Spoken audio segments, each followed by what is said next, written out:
اما بعد. کسی بھائی نے سوال کیا ہے کہ آج کل لوگ یہ میسج عام کر رہے ہیں کہ خصی جانور کی قربانی نہیں ہوتی اور اللہ کے نبی صلی اللہ علیہ وسلم نے اس سے منع کیا ہے، تو اس کی کیا حقیقت ہے؟ یہ بات بالکل غلط ہے، اور خصی جانور رسول اللہ صلی اللہ علیہ وسلم نے خود ذبح کیا ہے. یہ ہمارے سامنے سنن ابی داؤد ہے، اور اس کی حدیث نمبر 2795 ہے، صفحہ اس کا 407 ہے، جو دارالسلام ریاض سے نشر ہوئی ہے.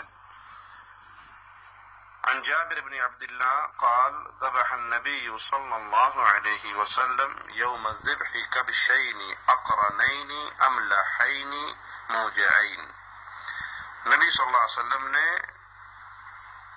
ذبح کیے دو مینڈھے سینگوں والے چتکبرے خصی. یہ نبی صلی اللہ علیہ وسلم نے خود اپنے دست مبارک سے ذبح کیے، اور یہ اور بھی کئی کتابوں کے اندر یہ روایت موجود ہے. تو جو شخص یہ دعویٰ کرتا ہے وہ غلط کرتا ہے.